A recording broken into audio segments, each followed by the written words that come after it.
Avoid taking financial advice from broke people, because the reality is everybody has an opinion of what you should be doing with your money, how you should be investing your money, how you should be saving your money, what you should be buying with your money, and where you need to be keeping your money. And if somebody has never done anything with their own money and they're telling you what you need to be doing with your money, you want to be very, very, very cautious with that.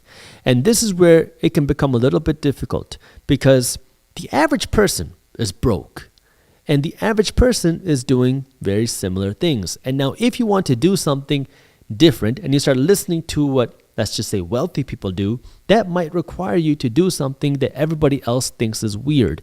And this is where sometimes the popular opinion isn't the right thing to do. That's why I call what I do the minority mindset, because it's all about thinking differently than the majority of people. Because the reality is, if you keep doing what the majority of people do, you're going to end up like the majority of people, which financially is broke. And I don't say this to be funny or to just say this in general terms. I mean, statistically, the average person, the majority of people, have no money put aside for savings. The majority of people are living paycheck to paycheck. And so if you keep doing what everybody else does, and if you keep listening to the advice that everybody's giving you, if you keep doing that, you're going to end up just like everybody else. And this is where you might have to do things a little bit differently.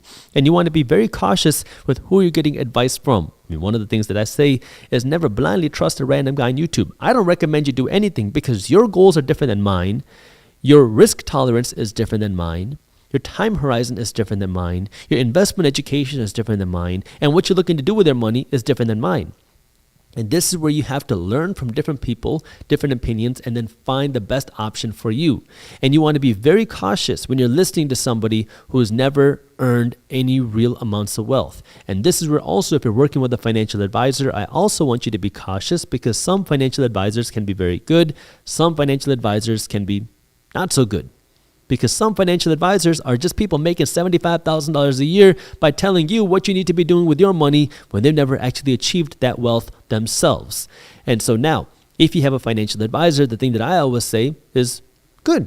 Nothing wrong with that, but you need to have enough financial education to know if your financial advisor is doing a good job or not. And you also need to look at how your financial advisor is being compensated, because if they're getting paid no matter what, whether you're losing money or making money, what is their incentive to make you any money? So you have to be very careful with the fees that your financial advisor is charging you, and you have to be especially careful with what type of advice you're listening from your financial advisor.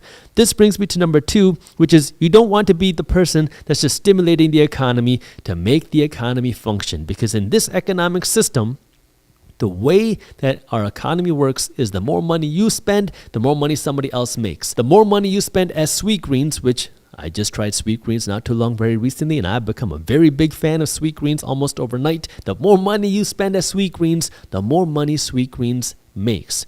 In order for the economy to grow, people have to spend more money. And we live in a consumer society here in America. Now, that's a good thing if you are an investor and a business owner, because people love spending money. But it's not so good if you are a consumer, because that means now, if you do what everybody else does, that means you're spending all your money and some with the help of credit card debt or home equity lines of credit or other loans, because people love spending money, which means you have nothing left to build your own wealth. And this is where I want you to understand that if you want to build wealth, you can't keep making everybody else rich. And the system is designed to get you to spend money. The best example that I can give you of this is just think of the stimulus checks.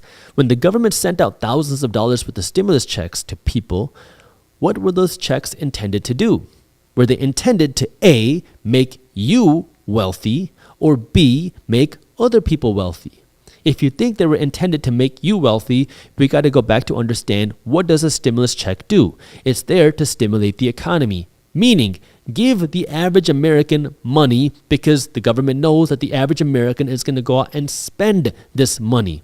And when the average American goes out and spends money that they got freshly in their pocket, that means Kroger makes more money. That means Amazon makes more money. That means Apple makes more money. That means Lululemon makes more money. That means Chipotle makes more money. That means Sweetgreens makes more money. And this is where now you have to understand that if the system is designed for people to spend money because it encourages people to spend money, everybody in the world wants you to spend your money. The government wants you to spend your money because that means it's going to grow the economy. And if the economy is growing, well, it's good for whoever's in power in government because then they can go out and talk about how strong the economy is and how they were able to stimulate the economy. So the government wants you to spend money. Wall Street wants you to spend your money because if you're spending your money, well, then Wall Street can show that their companies that they're invested in have higher profits and they're making more money, and the investors will see their investments soar.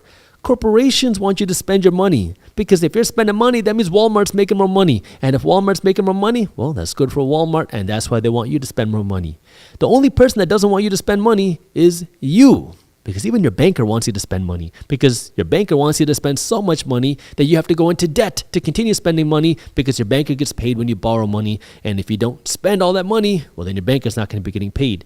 That's why now, if you are the only person that doesn't want you to spend your money, you have to now build that financial education to understand when it's okay to spend. Look, there's not a problem with you having nice things. I want you to have all the nice things. I just want you to be able to afford it first. That's the key. Because the system is designed to get you to spend money. But if you spend all of your money today, you're never going to have any money to build your wealth tomorrow. And what I'm saying is let's flip this up a little bit. Where now you spend your money to make yourself rich first, then you go out and make everybody else rich. And that's where now, hey, when you got the money, when you got the assets, go out and buy whatever the heck you want. If you want the Gucci, great, you can afford it. Your assets will pay for it. You want the BMW? Great, your assets can pay for it. You want a Rolls Royce? Fine, make sure you can afford it. There's nothing wrong with you wanting nice things. I mean, that's why you work to get money in the first place. That way you can have all the luxury, all the exotics, and live that life that most people dream of. I want you to be able to get that. But if you want to be able to actually afford it, that way you don't have to worry about money, and so you don't have to work until you die, that means now you have to actually flip the script and make yourself rich first. And if you're spending all of your money, you're never going to have a chance to make yourself rich first because you're so focused on making sure Amazon is rich. You're so focused on making sure Lululemon is rich. You're so focused on making sure that everybody else gets paid before you do. And if you want to build your own wealth first, you have to make sure that you build wealth first before you make everybody else rich. The third trap that you want to avoid is investing emotionally. Now, the reason why this is so important is because, well, for one, investing has become so much more accessible to people, which is good. Number two, financial news and education has become so much more accessible to people, which is good. Number three, people also trade on emotion. And sometimes they don't know how to decipher the emotion from investment, education, which is not so good. And so what we've been seeing happen is over the last few years, especially because over the last few years after the pandemic, we've seen a huge boom in retail investors, meaning regular people who have opened up their first investment account, their first investment brokerage, and have started making their own investments themselves, which is great.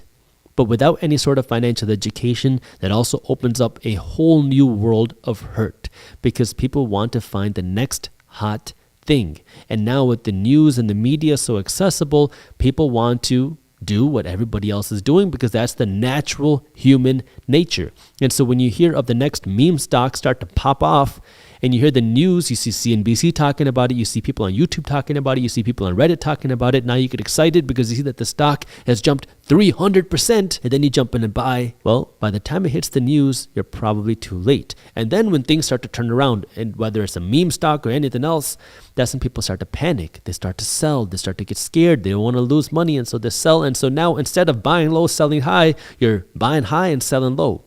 And this is why the average person ends up losing money in the stock market when in reality, the stock market has grown over the last 100 years. This doesn't mean that the stock market has only gone up. There's been many periods, many years where the stock market has gone down. But the people who have held long enough to good investments were able to make money again and again and again because you hold through these cycles.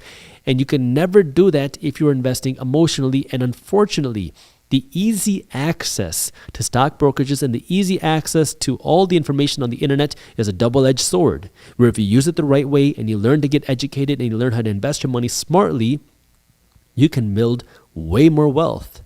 But if you fall into the emotional side and you just want to get into the get-rich-quick schemes and you want to find the quickest way to make a lot of money, I mean, who wants to get rich slowly?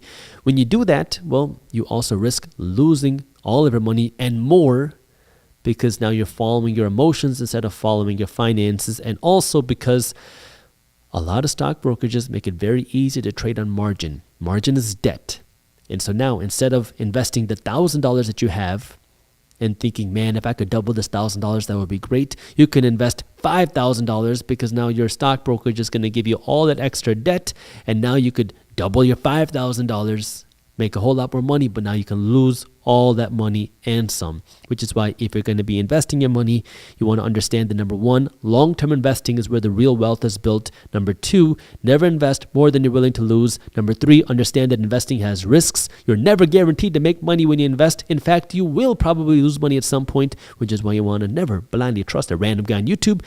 And four, understand that patience is a huge key to building true long-term wealth instead of being the person that's always trying to chase the next hot stock. If you enjoyed this clip and you want to continue your financial education journey, I have another video that I think you'll love. All you got to do is click that button right over there. And for those of you who want to stay up to date on the top finance and business news, you can join Market Briefs, my free financial newsletter, by clicking that button below. Thank you for watching, and I'll see you in the next one.